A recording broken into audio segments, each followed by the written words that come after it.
내 브레인을 끄집어내갖고 다른 젊은 바디에 심는다 하면 그건 완전 다른 세계입니다. 용량이 무제한적으로 늘어날 수 있다는 거. 이 신경 시스템은 신체 속에 심어져 있는 겁니다. 만약에 10분 전에 무슨 생각을 했는지 물어보세요.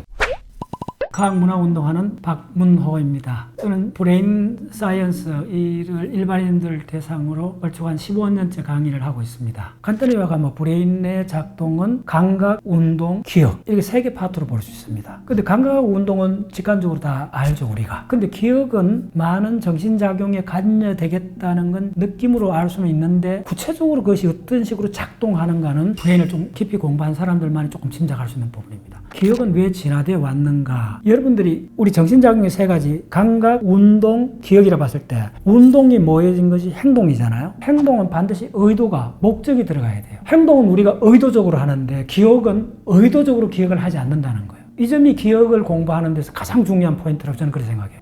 기억 의도적으로 기억하지. 시를 암송하는 거, 영어 단어 한 게 우리가 엄청나게 많은 기억이 얼마나 고통스럽게 했는데 그게 무슨 말이에요? 만약에 우리가 10,000년 전으로 돌아간다면 그때 사람들은 지금 우리처럼 뭐 국어책을 시를 암송한다든지 영어 단어 그렇지는 않았을 거 아닙니까? 그때는 학문이라는 게 없었으니까요. 그러면 가만히 생각해 봤더니 행동은 목적이나 의욕이 있어야 되는데 기억은 자동적으로 된다는 거예요. 어떠한 우리가 의도를 실지 않는다는 거예요. 그래서 단 우리가 기억을 공부할 때는 가장 조심해야 되는 게 시험을 치기 위해서 영어 단어를 암기했고 뭐 수학 방정식을 기억하고 이런 걸 참조를 하시면 안 됩니다. 그거는 인류 사회에서 출현한 게 몇백 년밖에 안 됐잖아요. 문화를 이루고 살기 전에 인간의 구석기 시대부터 이 모습을 제대로 보면 구석기 시대에 사냥을 나갔을 거 아닙니까? 그때는 의도가 있죠. 행동은 의도가 있어요. 어느 시대든지. 근데 기억은 의도해서 기억하는 게 아니라는 거예요. 자동으로 된다는 거예요. 우리 브레인의 작용 크게 세 가지가 있는데 행동은 반드시 목적이 있다는 거. 근데 기억은 의도가 없다는 거예요. 기억 중에 중요한 기억은 우리의 생각을 기억하는 겁니다. 만약에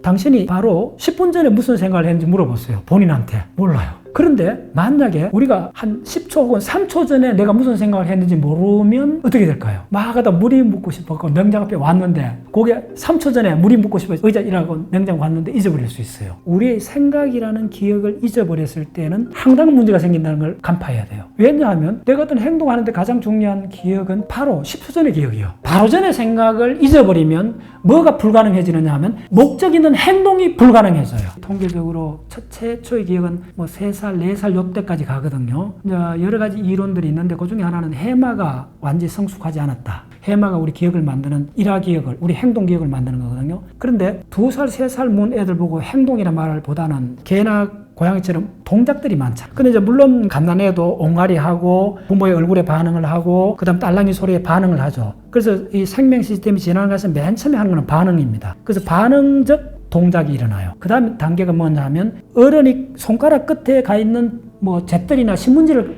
가리켰는데 갓난애들은 손가락 끝을 봅니다. 여기서 조금 더 자라면 손가락 끝이 지시하는 사물을 보게 될 때 이때부터 이제 드디어 동작에서 행동으로 바뀐다 생각하면 돼요. 맨 처음에는 이제 물론 애들이 딸랑이나 장난감 이런 거 이제 기억을 하는데 조금 자라가 이제 행동으로 넘어갈 때쯤 되면 바로 전에 내가 어떤 자세를 갖고 있었고 뭘 원했고 하는 바로 전의 생각의 기억. 그게 기억이 출발이라고 봅니다. 기억은 소멸됩니다. 어마어마하게 소멸됩니다. 90% 이상 다 소멸됩니다. 무제한으로 자동으로 되고 무제한으로 자동으로 지워져 버립니다. 기억을 보는 관점을 우리가 너무 편향되게 보고 있는 거예요. 우리는 국어책, 그 다음 수학 문제 푸는 이런 걸 기억이라 생각하는데 그거는 의미 기억이고 전부 다 그런 기억은 문자로 되어 있는 기억이잖아요. 문자로 되어 있는 게 우리가 영어나 한글로 되어 있는 수학 기호로 되어 있는 기억은 반드시 의도적으로 장시간 기억을 해야 돼요. 힘들게. 그 기억을 이야기하는 거 아닙니다. 용량은 거의 무제한입니다. 요거는 1990년도부터 저 플로리다에 있는 에릭슨이라는 기억의 용량 측정으로 세계적으로 유명한 학자가 있습니다. 그래서 그 사람이 했던 게 뭐냐면 파이 3.14 하는 거 있죠. 그 끝자리까지 얼마나 암기하는가. 의도적으로 훈련해서 우리가 확보할 수 있는 기억의 용량은 한계가 없다는 게 심리학에서 실험으로 다 끝난 상황입니다. 자, 우리나라 판소리 하는 사람이 뭐 1시간 공연하는데 그 사설 나오잖아요. 그걸 받아 적으면 책에 한 권 되잖아요. 그 토시 하나 안 틀리고 다 암송하잖아요. 기억은 우리가 의미 있는 문자로 된 기억도 우리가 작심을 하고 훈련을 하면 용량이 무제한적으로 늘어날 수 있다는 거. 모든 기억을 갖게 되는 사람 역사적으로 있습니다. 러시아 유명한 역사적인 기억술사입니다. 어마어마하게 기억합니다. 이 사람은 어떤 거냐 하면 회의를 참가하는데 수첩을 안 들고 오는 거예요. 그럼 다른 사람은 회의 중 다 기록 적는데 근데 이 사람은 부장이 이제 불러봤더니 다 기억을 하고 있는 거예요. 나중에 물어봤더니 자기는 모든 소리 듣는 거 보는 거 다 기억이 된다는 거예요. 그래서 깜짝 놀랐는 거예요. 그런데 이 사람이 또 놀란 게 자기는 모든 사람이 듣거나 보는 걸 다 자동으로 기억하는 줄 알았다는 거예요. 그러니까 이 사람이 굉장히 텔레비전도 나오고 유명하게 됐어요. 근데 그 사람은 아마 50대쯤 돼갖고 정신병원에 비참하게 생을 마감해요. 우리 마인드, 우리 생각이나 이 모든 것들은 바디에 심어져 있는 겁니다. 인바디드 마인드라 그래요. 바디에 식물이 땅에 심어져 있듯이 이 신경 시스템은 신체 속에 심어져 있는 겁니다. 이 모든 신경이 뿌리가 우리를 그 몸을 녹여본다 할 수 있다면 신경이 나오는 걸 보면 어마어마합니다. 아마존 정글 이상입니다. 근데 요게 이제 중요한 게 뭐냐면 우리가 이제 이렇게 내 동작을 하고 이러잖아요. 근데 가만히 있어도 우리 세포들은 바이브레이션을 합니다. 우리 피부나 관절, 뼈에 붙은 근육, 그거에는 고유감각이라는 그 시그널이 어마어마하게 무의식적으로 올라옵니다. 요렇게 우리 몸에 미소 진동 같은 게 있습니다. 그 미소 진동이 바로 우리가 예측을 하는데 신체 운동에 예측을 하는데 가장 밑에 들어가는 데이터베이스입니다. 근데 이 미소 진동에는 진동 자체가 굉장히 미소하기 때문에 노이즈가 조금만 타도 그 진동의 데이터를 레퍼런스를 쓰기 어렵습니다. 바로 지금 최근 이론 중에 하나가 우리 신체가 갖고 있는 미소 진동에 노이즈가 많이 끼는 게 자폐 신드롬 쪽에 연구하는 큰 분야입니다. 지금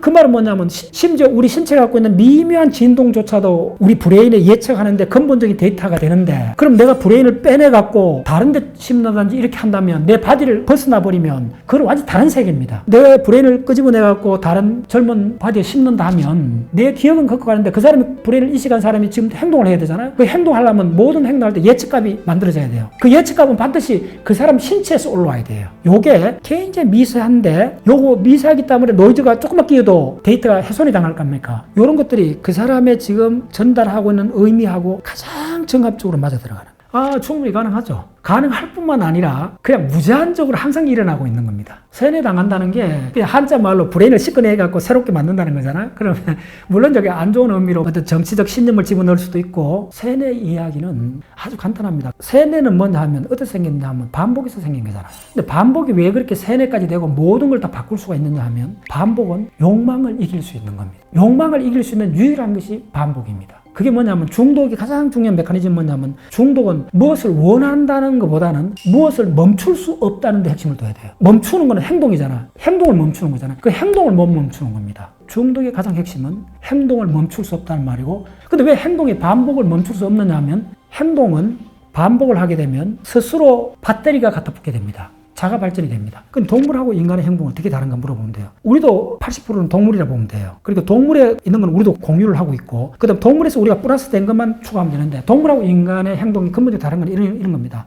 동물하고 인간의 동물적인 부분에는 핵심이 뭐냐면 아까 장소하고 행동이 결부됐다 그랬죠. 그래서 그걸 뭐냐면 환경지도라 그래요. 환경지도를 만들기 위해서 해마가 만듭니다. 어느 장소에서 무슨 사건이 일어나는 것은 모든 동물, 우리 인간은 또 가장 중요한 겁니다. 그런데 인간은 거기서 한 발 더 나갑니다. 동물이 갖고 있는 환경지도 주변에 있는 강과 산과 모든 행동을 했는가 그 환경 행동 지도가 바로 해마가 만들어내고 동물의 행동의 본질입니다. 그런데 인간은 거기서 더 나가게 된 게 뭐냐면 인간은 여기서 심피질이 특히 포유동물로 오면서 인간의 심피질이 지난 3억 년 동안 어마하게 발전하기 시작했거든요. 그 심피질이 주로 뭘 하느냐 하면 대상지도를 만든 겁니다. 대상지도는 뭐냐 하면 꽃이다, 강이다, 돌이다, 별이다, 바람이다 모든 앞에 있는 대상을 객관화시키는 지도가 출현하게 버린 겁니다. 그러면 동물은 이런 지도를 갖고 있지 않습니다. 동일한 앞에 있는 경치를 봐도 소나 말이 보는 이 장면하고 우리의 장면은 근본적으로 다릅니다. 어떤 식으로 다르냐 하면 소나 말은 풀을 뜯고 먹고 있을 때 바로 옆에 있는 동료 날아가는 파리한테만 신경 쓰지 주변 경치에는 신경을 안 써도 당연히 앞에 있는 소나무 숲이나 구름이 아름답다 이런 개념을 가질 수가 없습니다. 앞에 전개되는 대상에 대한 개념을 가질 수가 없습니다. 단 본능이 요구하는 식욕이나 성욕 그걸로 매개된 그 세계만 있다고 보시면 됩니다. 인간은 앞에 전개되는 이 앞에 카메라가 있고 PD님이 있고 모든 게 있잖아요. 이거 하나의 객관적 대상이 됩니다. 객관적 대상이 됐다는 말은 뭐냐 하면 객관적 좌표를 갖다 붙이는 겁니다. 그래서 이게 해마에서 발견된 거 그 다음에 엔소나이널 코텍스라는 그쪽에서 발견된 게 뭐냐면 장소셀이라는 게 발견됐어요. 신경세포 중에 지가 어느 장소에 가면 흥분을 하는 거예요. 그 다음에 발견된 건 뭐냐면 그리드, 격자세포가 발견됐습니다. 또 하나 발견된 게 뭐냐면 지들이 머리를 돌릴 때 머리 방향에 민감한 세포들이 발견됐습니다. 전부 다 신경세포들입니다. 해마의 격자세포, 장소세포, 머리 방향세포 셋들을 신피질이 거의 한 10만 개 정도로 반복해서 카피했다는 겁니다. 이 신피질이 가로 1mm, 세로 1mm 속에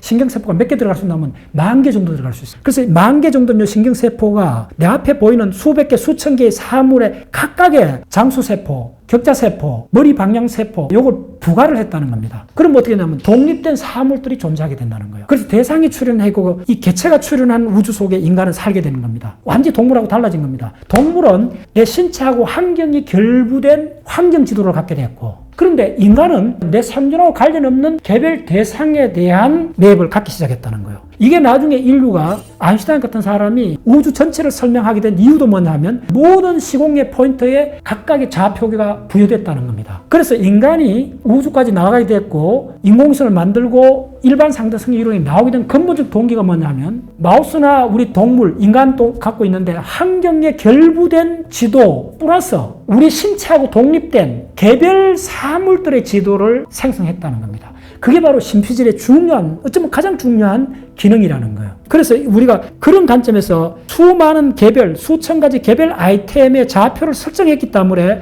우리는 그 사이를 항해할 수 있게 되는 거예요. 나아갈 수 있게 되는 거예요. 행동을 할 수 있게 되는 거예요. 동물은 새로운 환경에 들어갈 수가 없어요. 인간은 왜 새로운 환경에 들어갈 수 있느냐 하면 그 새로운 환경, 바위나 강물이나 호수나 지형 지물에 각각의 고유한 좌표를 부여해갖고 상호 관계를 알게 된 거예요. 그래서 인간의 행동은 바로 어떠한 공간에 대해서도 내비게이션처럼 나아갈 수가 있게 된 거예요. 그래서 모든 브레인에 관한 질문은 행동하고 결부를 시켜야 돼요. 그래서 기억도 바로 우리 행동, 움직임을 나아갈 수 있게 하는 레퍼런스 데이터로 제공하는 겁니다. 그 기억을 자극기억이라고 그래요. 행동 출력에 링크된 장기 기억을 자극기억이라고 그래요. 그래서 모든 것은 행동에 관한 이야기예요.